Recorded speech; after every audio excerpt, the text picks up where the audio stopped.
ఇక డీటెయిల్స్ చూస్తే హిందుత్వాన్ని ద్వేషించడమే వైసీపీ అజెండా అని రాష్ట్ర సాధు పరిషత్ అధ్యక్షుడు శ్రీనివాసానంద సరస్వతి ఆరోపించారు. సాధువులపై నోటికి వచ్చినట్లు మాట్లాడుతున్నారని ఆవేదన వ్యక్తం చేశారు. కుటుంబాలను వదిలి సమాజమే కుటుంబంగా భావించిన సాధువులను వైసీపీ తీవ్రంగా విమర్శించడం సరైన విధానం కాదని అన్నారు. తిరుమల లడ్డూ వివాదంలో వెంకటేశ్వర స్వామికి జరిగిన అన్యాయాన్ని బట్టబయలు చేసే వరకు పోరాడతామన్నారు. బొట్టు పెట్టని కరుణాకర్ రెడ్డి తిరుమలేశుడిని నేలరాయి అని కామెంట్ చేయడంపై ఆయన తీవ్రంగా స్పందించారు. పీఠాధిపతుల్ని మఠాధిపతుల్ని వైసీపీ ప్రభుత్వం తాలూకా ఎజెండాని మీరు బయట పెట్టారు. అంటే మేము ఎలాగే ఉంటాము, హిందుత్వం మాకు గిట్టదు, మేము హిందుత్వాన్ని ద్వేషిస్తాము అని మీ తాలూకా నైజాన్ని మీరు నిన్న ప్రకటించుకున్నారు.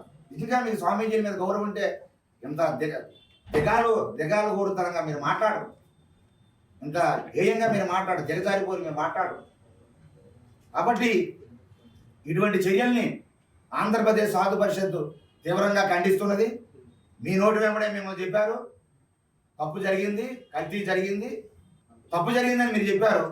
క్షమాపణ కోరండి, స్వామి దగ్గర వెళ్ళి గుంజీలు తీయండి, లేకపోతే పొర్లు దండాలు పట్టండి. స్వామి దగ్గరికి వెంకటేశ్వర స్వామి సన్నిధానానికి వెళ్ళి దేవాలయంకి వచ్చి తప్పుని మన్నించమని వేడుకోండి. అవేమీ చేయకుండా మళ్ళీ దీన్ని రాజకీయ కోణంలో తీసుకెళ్ళిపోయి తప్పు మీద తప్పు చేయడం అనేది, నేను నాస్తికుని అన్నారు, మీరు నల్లరాయి వెంకటేశ్వర స్వామిని పోల్చారు. ఇటువంటి మీరు సనాతన ధర్మం కోసం మీడియాలో మాట్లాడడం ఏదో ఉద్ధరించేసేటట్టుగా రాష్ట్ర వ్యాప్తంగా ఇన్ని దేవాలయం మీద దాడులు జరిగాయి, అవునా కాదా చెప్పండి. మీ సమయంలో ఇన్ని దేవాలయం మీద దాడి జరిగేటప్పుడు ఎప్పుడైనా ప్రెస్ మీట్ పెట్టి మీరు మాట్లాడారా? కరుణాకర్ రెడ్డి గారు రామతీర్థంలో రాముడి సరస్సు ఖండించారా? విజయవాడ కనకదుర్గం సింహాలు మాయమైపోయిన మాట్లాడారా? అంతర్వేదిలో రథం దగ్ధం అయిపోయిన మాట్లాడారా? కొండపిట్టగుంటలో ప్రసన్న వెంకటేశ్వర స్వామి అక్కడ రథం దగ్ధం అయిపోయింది మాట్లాడారా? ఇది మీ హిందుత్వం మీద ఉండే గౌరవం. మీరు సనాతన ధర్మం కోసం మీరు ఏదేదో చేసేస్తున్నారా? మాకు తెలుసండి మీ ఎజెండా ఏమిటో. మా హిందూ ధర్మాన్ని ఇంకా దేవుళ్ళ మీద రచ్చ చేసి, ఈ లడ్డు వంశాన్ని ఇంకా రచ్చ చేసి, దేవాలయం మీద ఉండే పవిత్రతని మంట కలపాలి. ఇది మీ ఎజెండా.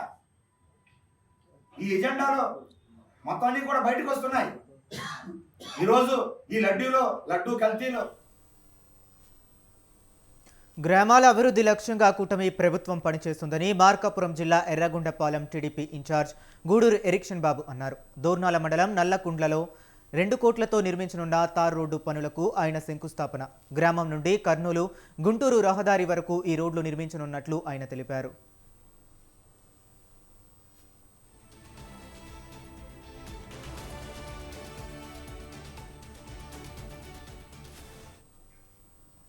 కరీంనగర్ మున్సిపల్ కార్పొరేషన్ ఎన్నికల్లో భాగంగా ఎమ్మెల్యే గంగుల కమలాకర్ తన ఓటు హక్కును వినియోగించుకున్నారు.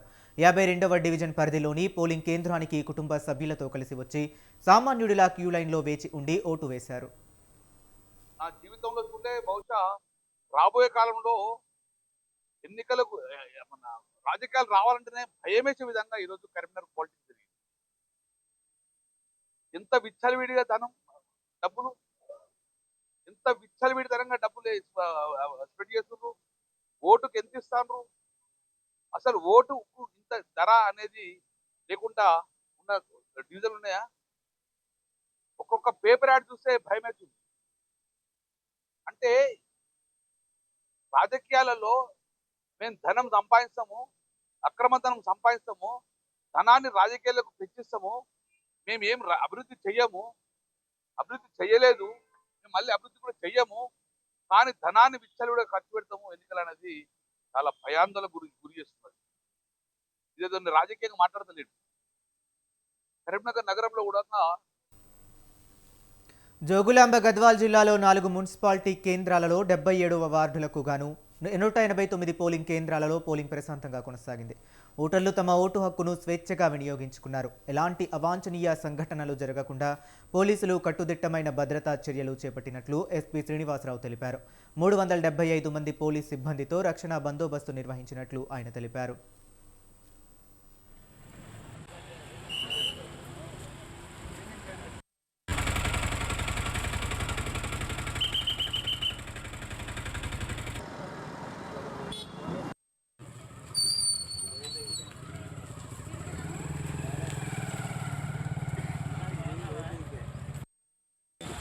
అయితే ఇది ఇచ్చిలేరు మాకు.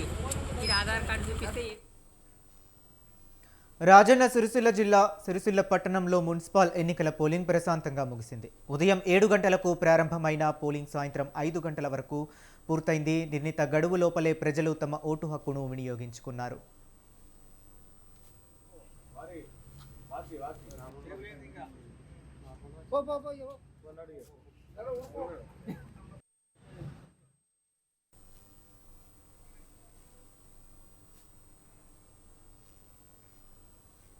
బీఆర్ఎస్ ఎమ్మెల్సీ సెంబీపూర్ రాజు ఓటర్లను ప్రలోభ పెడుతున్నారంటూ రాష్ట్ర ఎన్నికల కమిషన్కి టీపీసీసీ ఎలక్షన్ సమన్వయ కమిటీ ప్రతినిధి లింగం యాదవ్ ఫిర్యాదు చేశారు.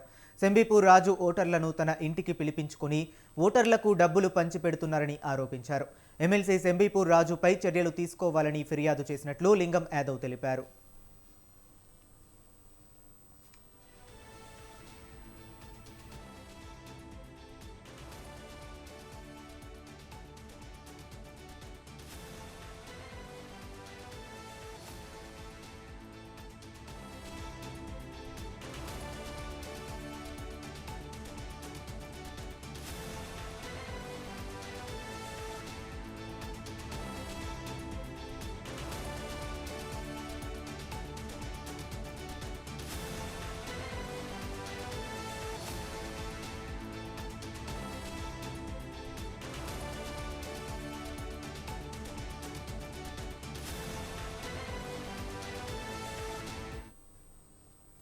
మహబూబాబాద్ జిల్లా తొర్రూరు మున్సిపాలిటీ 16వ వార్డు పోలింగ్ బూత్లో ఎమ్మెల్యే మామిడాల యశస్విని రెడ్డి ఓటు హక్కును వినియోగించుకున్నారు.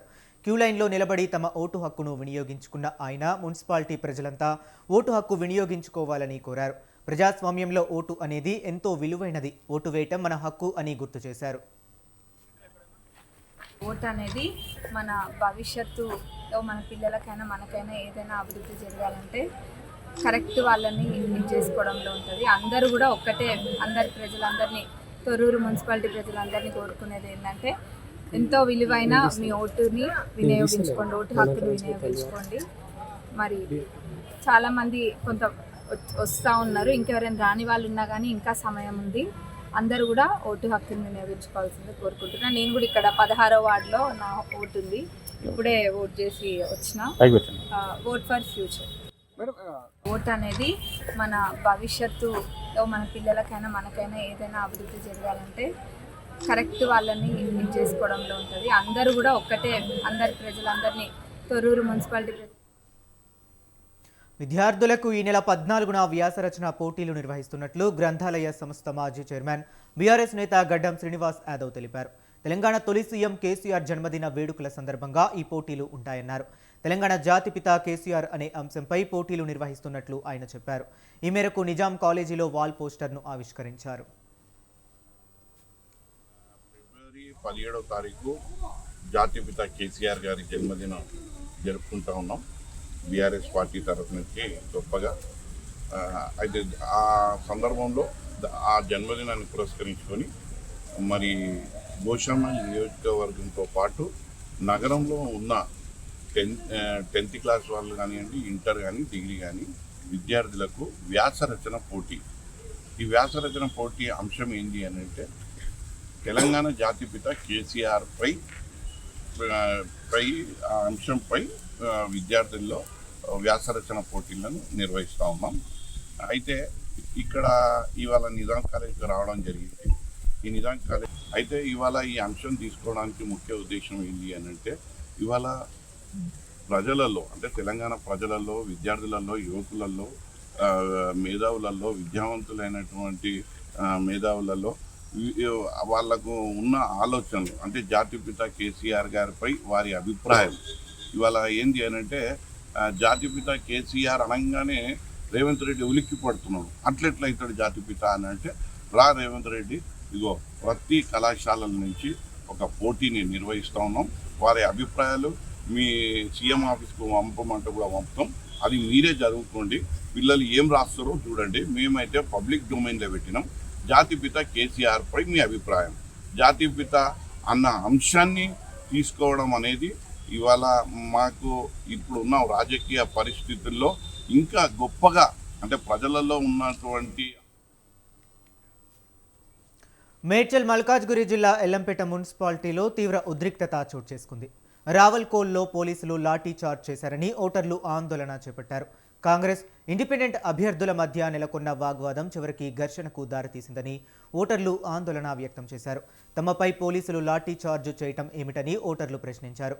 బార్డర్కు 100 మీటర్ల దూరంలో ఉన్న ఓటర్లపై పోలీసులు లాఠీ చార్జ్ చేశారని ఇండిపెండెంట్ అభ్యర్థి నరేష్ ఆరోపించారు.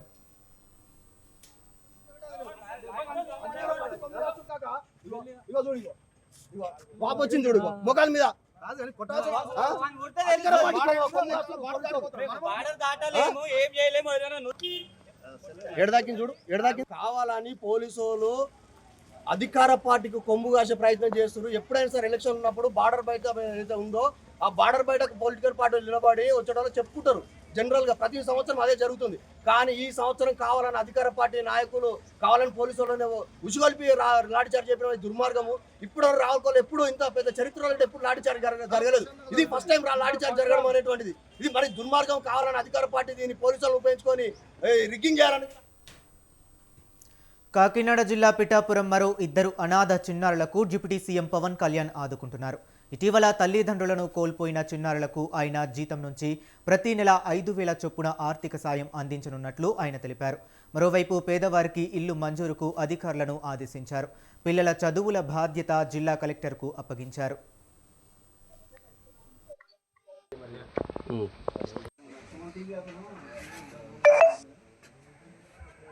పేరెంట్స్ ఇద్దరు చనిపోయారు, వాళ్ళకి ఎటువంటి ఆధారం లేదు అని వచ్చిన వీడియో ఆధారంగా అది మన గౌరవ శాసనసభ్యులు మరియు డిప్యూటీ సీఎం గారైన పవన్ కళ్యాణ్ గారి వరకు చేరడం, అక్కడ నుంచి మాకు కలెక్టర్ గారి ద్వారా ఇన్స్ట్రక్షన్స్ వచ్చాయండి. ఇమీడియట్ గా వాళ్ళని విజిట్ చేసి వాళ్ళకి పరిస్థితి ఏంటనే తెలుసుకొని రిపోర్ట్ చేయమని చెప్పారు. ఇక్కడికి వచ్చిన తర్వాత తెలిసిన దాని ప్రకారం పేరెంట్స్ ఇద్దరు కూడా లేకపోవడం, వాళ్ళ గార్డియన్స్ కూడా ఎవరు డైరెక్ట్ గార్డియన్స్ ఎవరు కూడా వాళ్ళకి లేకపోవడం. ఆ పాప ఇంటర్మీడియట్ కంప్లీట్ చేస్తుంది అండ్ బాబు 8th క్లాస్ చదువుతున్నాడని తెలిసింది. సో వాళ్ళ చదువుకు ఎటువంటి ఆటంకం జరగకుండా భరోసా ఇచ్చే విధంగా పవన్ కళ్యాణ్ గారి ఆదేశం మేరకు జిల్లా కలెక్టర్ గారు పూర్తి బాధ్యత తీసుకుంటామని తెలపడం జరిగింది. సో సార్ కి మేము ఇక్కడ ఉన్న సిచ్యువేషన్ ని ఆల్రెడీ ఇన్ఫార్మ్ చేశాము. కలెక్టర్ సార్ చెప్పింది ఏంటి అంటే మనకి మలక్పేట్ నియోజకవర్గంలో రంజాన్ 2026 ఏర్పాట్లపై ఎమ్మెల్యే అహ్మద్ బిన్ అబ్దుల్లా బలాలా ఆధ్వర్యంలో కీలక సమీక్ష నిర్వహించారు. ఈరోజు ఎమ్మెల్యే అహ్మద్ బిన్ అబ్దుల్లా బలాలా ఆధ్వర్యంలో టీజీఎస్పీడీసీఎల్ విద్యుత్ శాఖ అధికారులతో సమావేశం నిర్వహించారు. టీజీఎస్పీడీసీఎల్ విద్యుత్ శాఖ అధికారులతో నిర్వహించిన ఈ సమావేశంలో విద్యుత్ సరఫరా, నిరంతర కరెంట్, ప్రత్యేక ఏర్పాట్లపై అధికారులకు దిశానిర్దేశం చేశారు. రంజాన్ సందర్భంగా ప్రజలకు ఎలాంటి ఇబ్బందులు లేకుండా చర్యలు తీసుకోవాలని ఎమ్మెల్యే అహ్మద్ బిన్ అబ్దుల్లా సూచించారు. आनंदनगर का हरिहरा कला क्षेत्र में अब तक चार्ज नहीं हुआ. आज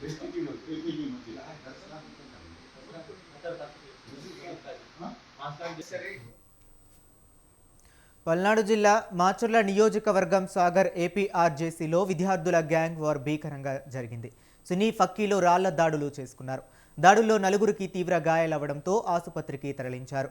మరికొందరికి స్వల్ప గాయాలయ్యాయి. కాగా కళాశాల యాజమాన్యంపై తల్లిదండ్రులు ఆగ్రహం వ్యక్తం చేస్తున్నారు.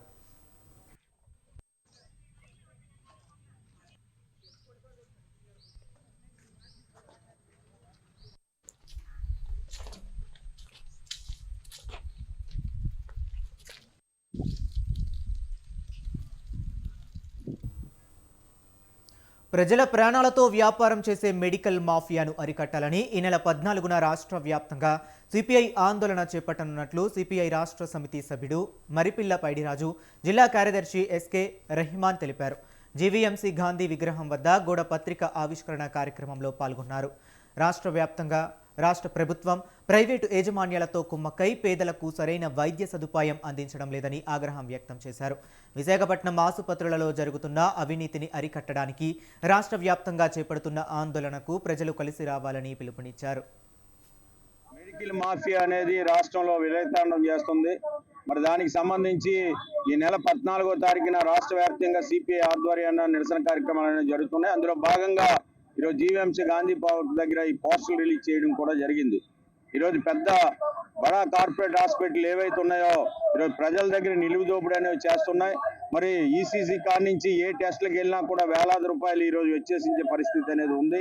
మరి దానికి సంబంధించి అసలు ఎంత అనేది కూడా ఈరోజు దాని మీద బహిర్గతం అనేది ఈరోజు చేయట్లేదు. దాని పెద్ద మెడికల్ మాఫియా జరుగుతుంది. రెండో డ్రగ్స్ ఏవైతే ఉన్నాయో ఈ డ్రగ్స్ సంబంధించి జన్ధన షాప్లోనైతే అదే డ్రగ్ 20 రూపాయలు దొరికితే వేరే మెడికల్ దాంట్లోని 100 రూపాయల దాకా కూడా దాని మీద తీసుకుంటున్నారు. దీని మీద ప్రభుత్వం అనేది ఎటువంటి చర్యలు అనేది లేదు. రెండోది, రాష్ట్ర ప్రభుత్వం అనేది ఆరోగ్యశ్రీ అనేది ప్రవేశపెట్టారు. ఈ ఆరోగ్యశ్రీ గురించి హాస్పిటల్కి వెళ్ళి అడ్మిట్ అయితే కొన్ని టెస్టులు లేవని ముందుకుంటే కొన్ని డబ్బులు కూడా కలెక్ట్ చేస్తున్నారు. ఇద్దరు టెస్టులు తూతు మంత్రంగా చేసి పంపించడం అనేది జరుగుతుంది. గత గవర్నమెంట్ అనేది 25 లక్షల దాకా కూడా ఆరోగ్యశ్రీ అనేది పెడితే ఈ గవర్నమెంట్ అనేది కనీసం 2.5 లక్షల కంటే ఎక్కువ దాని మీద వెచ్చేసించలేని పరిస్థితి అనేది ఉంది. ఈరోజు 10 మెడికల్ కాలేజీలను ప్రభుత్వ ఆధీనంలో. పోలవరం జిల్లా చింతూరు ఐటీడీఏ పరిధిలో ఉన్న 10 ప్రాథమిక ఆరోగ్య కేంద్రాలను సమరిటన్ ఆఫ్ ద నేషన్ స్వచ్ఛంద సేవా సంస్థ 30 లక్షల రూపాయల విలువైన వైద్య పరికరాలను పంపిణీ చేశారు. చింతూరు ఐటీడీఏ పీఓ శుభం నౌక్వాల్ ద్వారా వీటిని అందజేశారు. ఏజెన్సీలో సరైన వైద్యానికి నోచుకొని ఆదివాసీల కోసం మెరుగైన వైద్యం అందించే దిశగా ఈ పరికరాలను అందజేస్తున్నట్లు తెలిపారు.